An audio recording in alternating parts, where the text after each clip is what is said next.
here today with Cornell Dantzler, candidate for 21st Ward Alderman. Welcome to the show. Thank you for having me. Thank you so much for being here. Tell us a little bit about yourself. Well, I started off a long time ago in the ward. Been in the ward for 56 years now. Started off as a troubled teen. A mentor helped me to change my life around. Joined the United States Navy. Went and served my country. When I got out, I started a mentoring program of my own called Steps Mentoring I've been doing. Joined the Chicago Fire Department and have been helping the community ever since. Okay.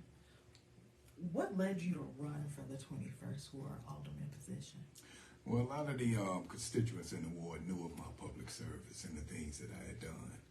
And being there after 56 years, you start to make a lot of friends, you know a lot of people. And when they asked me to run, I was deeply humbled because at that time I was already doing my mentoring program in the ward. I'm a member of the Concerned Seniors of Fernwood. I also was the past advisory council president. So I've been doing a lot of community service because I love that ward and I don't plan to go anywhere. Okay. So in the February 28th election, you received 21.95% of the vote. Why do you think you received the second highest percentage of votes in that race? Well, we started actually 2 years prior. Okay. We had already been knocking on doors while it was still the 34th Ward. Okay. And we were knocking on doors and telling the residents who had requested a run from me that we were now ready to put it in gear. So we had been out knocking on doors, dropping literature, still doing the mentoring program, and being of help anywhere that we could. In 3 of the precincts, 11, 14, and 22, you received 40% or more of the vote. What do you attribute that to? Well, you know, I've been doing the mentoring program there, like I said, for 40 years. Okay. And the reason I started it was because I wanted to pay it forward. Someone had helped me, so I started the mentoring program. We're doing it right there at Fernwood Park. Had a lot of kids that were at risk for academic failure, at risk for just making the wrong choices. So I gathered a lot of them together. I knew a lot of them came from single-family homes, didn't have any direction. I knew some of the moms were working all day, and they needed to have some help also. So I incorporated the mentoring program, and then I was the advisory council president too also at one time. So I was responsible for the activities in the park, and where the park used to be dead, I brought life to it and made sure that we were functioning the way we should. Okay, and that's the Step Up program, is that right? Yeah, the Steps Mentoring. Okay. I'm sorry, Steps. Yeah. And so you said that you created it because? Because when I was a troubled teen, my dad died when I was a young guy. Okay. And the wheels came off my wagon. And so I started making some of the wrong choices. But I had a mentor by the name of Mr. Cox. He's deceased now. And he kind of grabbed me and set me down and told me, look, that the road that you're on, you're going to end up regretting it if you don't make some choices. He said you might want to consider the military to kind of get you away. And I took his advice and joined the military. It was an excellent choice. Glad I did. Grew me up. And when I got out, I started paying the mentoring program forward to other youth who are in desperate need. And our problems are still through the roof.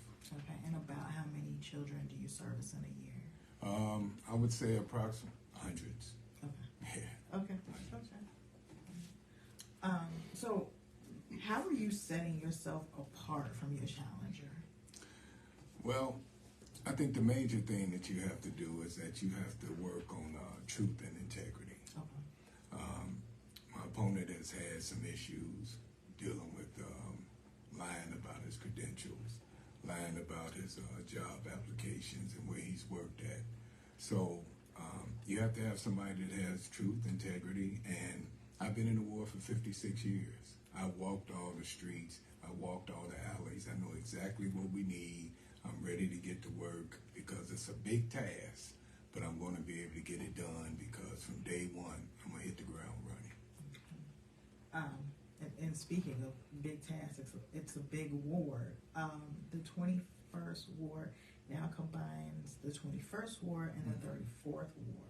What are the boundaries of the ward, and what is the population of that ward? Well, you know, it's still one of the largest black wards in the city. The boundaries are from 83rd to 123rd, and then on the west it's from Vincennes all the way to Wentworth on the east. Okay. So a majority black ward. We have a lot of challenges, but I'm ready for every one of them. What is your vision for the ward? Well, my biggest vision is that, first of all, I want to bring beauty and functionality to the ward. It's a very filthy ward, and we need to make sure that we clean it up. You know, a lot of times we talk about businesses that aren't in the ward, but I want to make it attractive for the businesses that want to come. I've walked some of the streets and alleys. I've seen the car engines and refrigerators and stoves and washers and dryers and fly dumping, and I mean, it just really needs a serious cleaning.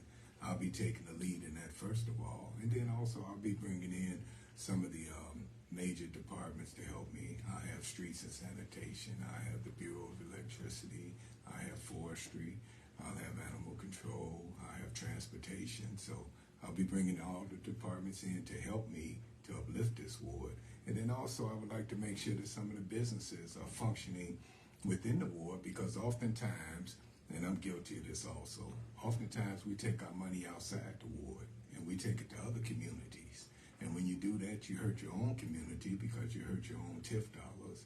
And when you have 600 and some vacant homes, 1,000 and some vacant lots, and 200 and some businesses that aren't open, you start off in the hole, because that shouldn't be.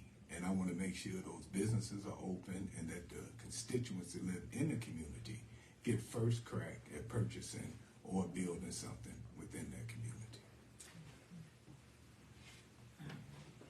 If elected, how do you intend to bring the entire ward together and provide resources for the entire ward? Well, you know, I've been already bringing the ward together. I have an office that's located on 108th and Halsted. I've been having ward night since last year, and the constituents have been coming to the office and they've been sharing their bright ideas. We have a lot of smart people within the ward, and also I have a phone number that they can reach me at. So as we put all of our ideas together, as we make sure that we all are communicating in the ward from one end clean to the other, then we can come together. Because I do remember when the community used to operate as a family, and I'm big on block clubs, and I want to bring that family back to our community. Where can people go to find out more about you? Well, they can go to my website. For one, is Dantzler for Alderman.org. They can go there. Or they can call me at 773-563-5290. That's my personal cell phone that they can reach me at. And also they can visit me on ward nights on Mondays, Thursdays, and Sundays. I'm in the office available to the community, to the constituents, where they can come in and talk to me and we can discuss and solve our issues, because I won't be an island alderman. I'll be an alderman that'll be reachable. I'll be an alderman that you'll be able to sit down and talk with me, and together, there's no problems in that ward that we won't be able to solve together. Okay. Before we wrap up, is there anything else you think our audience should know?